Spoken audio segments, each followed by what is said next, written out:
बिस्मिल्लाहिर्रहमानिर्रहीम, अस्सलामुअलैकुम। मैं हूं करामत मुगल और मेरे साथ हैं ईसा नकवी। नकवी साहब चेयरमैन तहरीक इंसाफ इमरान खान की तकारीर पर मीडिया पर नशर करने पर तो ऑलरेडी पाबंदी है जो गैर एलानी है। अब उनकी रिकॉर्डेड गुफ्तगू दिखाने पर भी पाबंदी आयद है। खान साहब ने जो रात को खिताब किया उसमें कुछ इशारे ऐसे मिलते हैं कि ईद के बाद पीटीआई जो है वो गेम उठाने वाली है, सियासी जो है। खान साहब को अब किस बात का इंतज़ार है? देखें, दौरा होने वाला है और कुछ बहुत अहम दौरे होने वाले हैं। कुछ हो चुके हैं, कुछ होने वाले हैं। देखें, लोगों को शायद इस बात की समझ उस तरीके से टेक्निकल टर्म्स में नहीं आती, क्योंकि हम मीडिया में काम करते हैं तो हमें अंदाज़ा है। पहले गैर एलानिया पाबंदी थी कि खान साहब को आप लाइव नहीं दिखा सकते। सही। उसके बाद वो गैर एलानिया पाबंदी कन्वर्ट हुई इस बात में कि आप रिकॉर्डेड तकरीर भी पूरी नहीं चला सकते। तो चैनल्स जो हैं वो उनके पोर्शंस उनकी गुफ्तगू के चला देते थे, प्रोग्राम्स में चलते थे, तबसरे होते थे। अभी भी कुछ लोग इस नई पाबंदी को वायलेट कर रहे हैं, लेकिन अब पाबंदी ये है कि आप खान साहब ने गुफ्तगू की है, तकरीर की है, आप उसकी खबर बनाएं, खबर बना के चलाएं, पीछे उनकी खान साहब की विजुअल चल रहा हो, यानी तस्वीर आ रही हो उनकी, आवाज़ उनकी ना आ रही हो। सही। तो ये एक नई तर्ज की पाबंदी से है। भी डर गए। आवाज़ खान साहब की आवाज़ से डर गए, या शायद लोगों ने जो उनकी आवाज़ में आवाज़ मिलाई हुई है इस वक्त देखें ना, लोग उनके साथ चल रहे हैं। सही। तो उस वजह से शायद वो फिर एम्पलीफाई हो जाता है, मैसेज जो है वो ज़्यादा पहुंचता है। टीवी एक बड़ा मीडियम है जी बिल्कुल। इस वक्त भी जो सबसे बड़ा सोर्स ऑफ इंफॉर्मेशन है पाकिस्तान में लोगों का, ओवरऑल आबादी में बात करें तो वो टेलीविज़न है। तो टेलीविज़न की स्क्रीन के ऊपर तो इमरान खान का ब्लैकआउट है। ये जो गुफ्तगू की ना खान साहब ने, ये अहम इसलिए थी क्योंकि ये किस कॉन्टेक्स्ट में हो रही है। दौरों के ऊपर भी आते हैं, आर्मी चीफ कहाँ जा रहे हैं, chairman joint chief of staff committee कहाँ जा रहे हैं, और DGI कहाँ से होके आए हैं। अच्छा। ये सारा आपको पता है ना कि पाकिस्तान में जितना मर्जी कह लें, कुछ ग्राउंड रियलिटीज़ हैं, बहुत सारी चीज़ें हैं जो अहमियत रखती हैं, इंपॉर्टेंट हैं। खान साहब जो हैं वो, इनकी तकरीर इस वजह से बहुत अहम थी कि ये इस कॉन्टेक्स्ट में हो रही है कि सुप्रीम कोर्ट टेकअप कर चुका, इलेक्शन का मामला किस स्टेज पर ले गया। मैंने आपकी वीडियो देखी थी अदील सरफराज साहब के साथ आपके चैनल पे, तो बल्कि मैंने अपनी कम्युनिटी पे भी लगाई थी, आई एम श्योर कि बहुत से लोगों ने देखी होगी।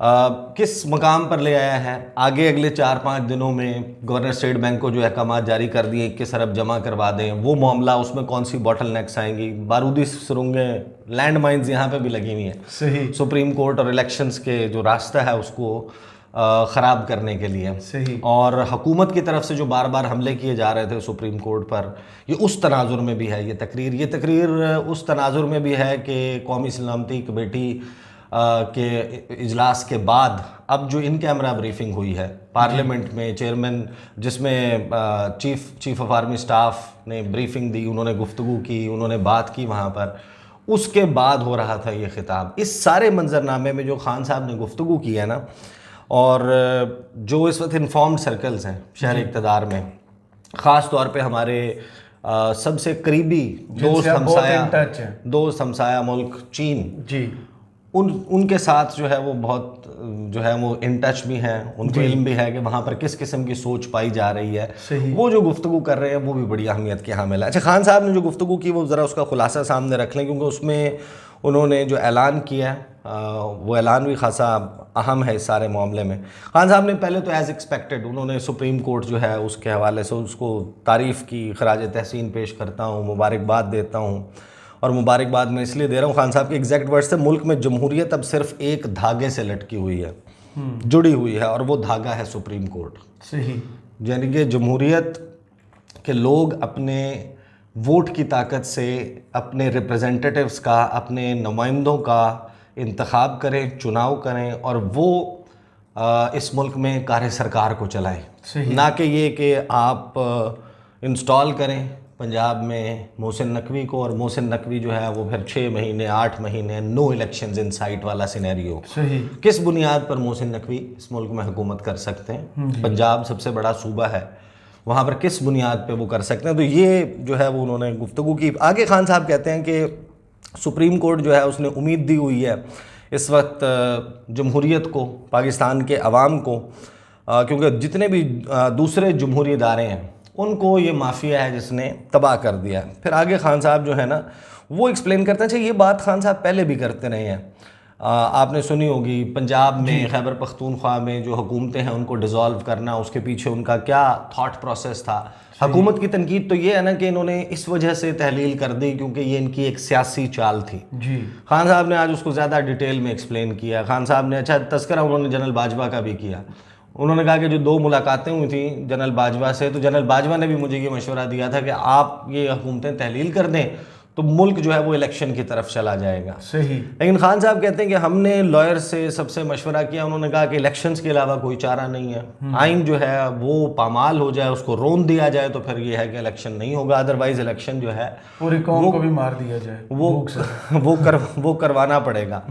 तो वो खान साहब कहते हैं कि हमने इस वजह से भी ये तहलील की कि जब आप हुकूमत में होते हैं तो आपके कुछ वादे होते हैं, आपका मंशूर होता है, आपने उन पर डिलीवर करना होता है।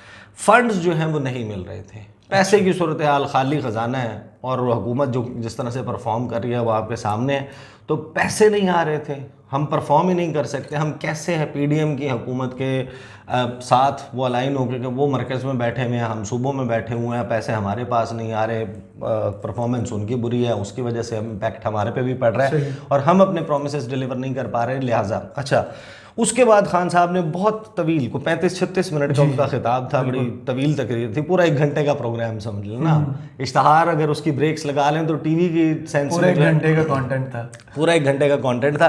खान साहब ने उसमें जो है वो पूरा तज़किरा किया, गुज़श्ता 1 साल में मुख्तलिफ इंसिडेंट्स गिनवाए जिस किस्म के वो कहते हैं कि मज़ालिम हुए हमारे वर्कर्स पर, हमारे लोगों के ऊपर। फिर उन्होंने कहा एक बात की जो मेरा ख्याल है कि खान साहब को नहीं करनी चाहिए थी। कौन सी बात? वो खान साहब को ये बात नहीं करनी चाहिए थी, मैं आपको बता देता हूँ। उन्होंने कहा कि इनका एक ही एजेंडा है, 1 पॉइंट एजेंडा है, इमरान खान को मौका नहीं देना, इलेक्शन नहीं करवाना, क्योंकि वो इलेक्शन जीत कर आएगा और अगर वो आ गया तो ये सारी जो उनकी चोरी है वो पकड़ी जाएगी, वो वापस आया तो फिर केसेस खुल जाएंगे। इसका उनको डर है।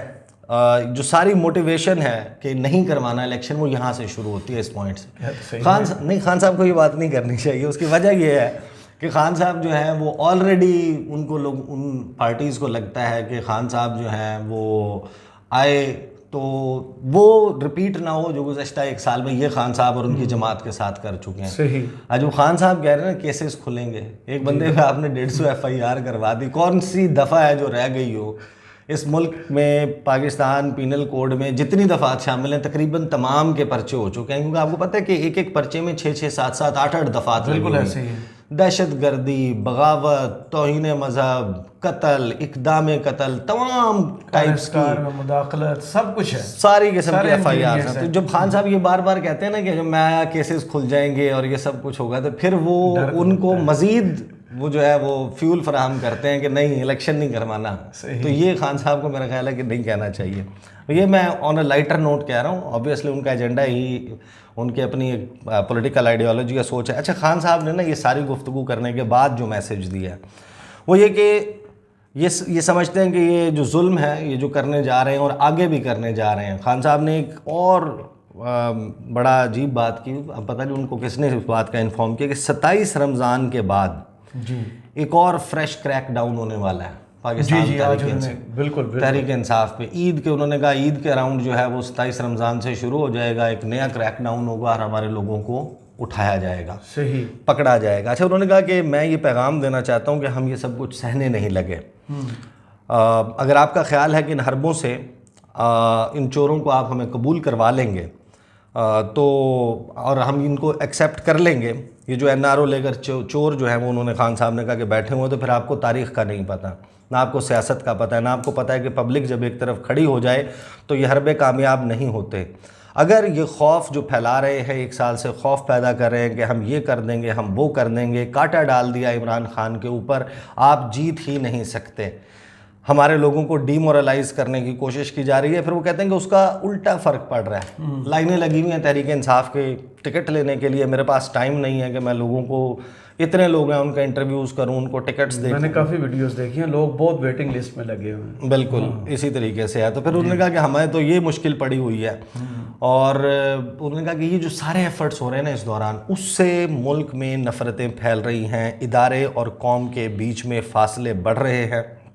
मैं इसलिए अपनी कौम की खातिर आज कह रहा हूँ कि इस कौम को बचाने के लिए खुदा के वास्ते अभी भी होश के नाखून लें, अभी भी टाइम है, सोच लें, इस कौम को बचाएं। जिस तरफ जा रहे हैं, मईशत तबाह हो रही है, वो ठीक नहीं हो सकती जब तक इलेक्शन ना हो। और जिस तरीके से नफ़रतें फैल रही हैं तो किसी भी वक्त कुछ भी हो सकता है पाकिस्तान में। इसलिए उन्होंने कहा कि मैं आज भी कह रहा हूँ कि सारे मुल्क में जो लोग जमहूरियत चाहते हैं वो सुप्रीम कोर्ट के साथ खड़े हो जाएं। सुप्रीम कोर्ट वो इस वक्त आखिरी फोरम रह गया जो इस मुल्क में जमहूरियत को बचा सकता है। अगर सुप्रीम कोर्ट बैठ जाती है तो जमहूरियत ख़त्म हो जाती है। आखिर में खान साहब ने पैगाम ये दिया कि अगर ये इसी तरह चलता रहा तो हम सबको निकलना पड़ेगा और मैं आपको लीड करूँगा। अब लीड करने के हवाले से जो तैयारी है वो ईद के बाद की है। सही। अभी जो दौरा हुआ है, जो हो चुका है जी, वो है पाकिस्तान के DGISI lieutenant general Nadeem Anjum साहब का। उन्होंने दौरा किया है एक डेलीगेशन के साथ। वो चीन गए हैं और चीन की क़यादत से उनकी मुलाकातें हुई हैं। वो वापस आए हैं। ये आखिरी दौरा नहीं है। सही। ईद और के $35 करोड़ आ भी गए हैं, मज़ीद भी आ जाएंगे। जी। ईद के बाद chief of army staff general Asim Munir का दौरा होने वाला है। और सिर्फ दौरा सिर्फ उनका नहीं है, सही। आर्मी चीफ का दौरा होने वाला है। आर्मी चीफ के दौरे के साथ ही एक दौरा और भी हो रहा है chairman joint chief of staff committee का। सही। और ये सारे दौरे अलग-अलग है, इकट्ठा दौरा नहीं है। अभी तक जो मिलिट्री लीडरशिप, अभी तक जो इतलात हैं जी, उसके हवाले से शेड्यूल जो है वो आ जाएगा सामने। तो दौरा तो उनका भी होने वाला है। अच्छा, अभी इस हवाले से मेरी गुफ्तगू हुई, जो लोग चीन के साथ डील करते हैं, चीन के साथ राब्ते में हैं, उनके सफ़ीर के साथ, उनके जो कम्युनिस्ट पार्टी ऑफ चाइना है उनके लीडर्स के साथ, जिनके बीजिंग में राब्ते हैं, आना जाना बहुत ज़्यादा है। वो ये बताते हैं कि चीन इस वक्त वन ऑफ दोज कंट्रीज़ जो बहुत परेशान है। परेशान वो पाकिस्तान में जो इस वक्त सियासी अदम इस्तेहकाम है उसके हवाले से। सही। यानी वो पिन पॉइंट करके आप ये नहीं कह सकते कि वो कोई इमरान खान के लिए परेशान है या इमरान खान या तहरीक इंसाफ, नहीं। अनसर्टनिटी के बारे में वो, हाँ, वो ये नहीं कह रहे कि आप जनाब इमरान खान जो कह रहे हैं वो करें, नहीं। चाइना का इस वक्त जो कंसर्न है वो टेकअप उन्होंने किया भी है। और वो कंसर्न ये है कि पाकिस्तान पॉलिटिकल इंस्टेबिलिटी का मुतहम्मिल नहीं हो सकता। और ये सारा कुछ उस वक्त के दौरान हुआ है जो अब ज़राए हमें बताते हैं कि जिस वक्त आप पैसों के लिए बार बार अप्रोच कर रहे हैं तो जाहिर है कि एक मुल्क है ना, मुझे भी कहेगा कि देखें आप ये पैसे ले भी लेंगे, हम आपको दे भी देंगे, हमारा आपके साथ ताल्लुक़ भी है, हमारे स्टेक्स भी हैं, हमारे इंटरेस्ट भी हैं, हमारा मफाद है पाकिस्तान से जुड़ा हुआ, हम उसके लिए भी दे देंगे, ये सब कुछ करेंगे। लेकिन इस सूरत हाल में ये कैसे चलेगा मामला आगे। और जो ख़ास तौर पर ये गुफ्तगू हो रही कि सिस्टम लपेट दिया जाएगा, फिर आगे की सूरत हाल क्या होगी, खुदा न खास्ता पाकिस्तान में अमन आमा की सूरत हाल बिगड़ जाती है। तो ये वो कंसर्न्स हैं जिनको चाइना ने वॉइस किया है। सही। और ज़ाहिर है कि अगर वो नॉर्मल लेवल के ऊपर ये कंसर्न्स वॉइस कर रहे हैं, इस पर बात कर रहे हैं, तो ये हो नहीं सकता, ये मुमकिन नहीं है कि वो पाकिस्तान के DGISI के साथ या आर्मी चीफ़ के साथ या chairman joint chief of staff committee के साथ या वज़ीर आज़म के साथ या वज़ीर ख़ारजा और वज़ीर दिफ़ा के साथ ये बात ना करें। सही। तो जो मैसेज अगर आप उसको डिकोड करने की कोशिश करें, वो आपको एग्जैक्ट अल्फाज में तो नहीं मिलता, लेकिन वो मिलता यही है कि इसको वापस ट्रैक पर लेके आए, जो इतना ज़्यादा बिगाड़ पैदा हो गया। इसी तनाजुर में आपको नज़र आता है कि कुछ मज़ाकरात के हवाले से बातें जो हैं, जमहूरियत के हवाले से बातें, वो अब आपको दोनों सर्कल से सामने आने लग गई हैं। ये मैसेजिंग हो रही है और इस मैसेजिंग को हो सकता है कि अगले आने वाले दिनों में कुछ शक्ल मिल जाए। खान साहब भी ईद का वेट मेरा ख्याल है और ईद के बाद ये सब कुछ करने का वेट इसी वजह से कर रहे हैं कि शायद इस दौरान जो है कुछ चीज़ें, कुछ मामला तय पा जाए, थोड़ा सा वक्त गुजरेगा।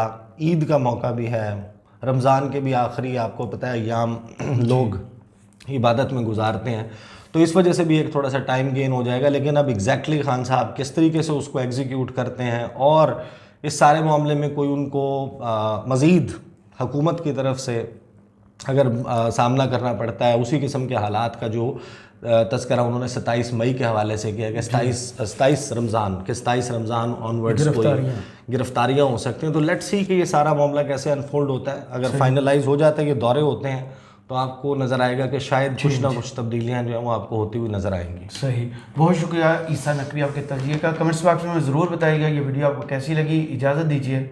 अल्लाह हाफ़िज़।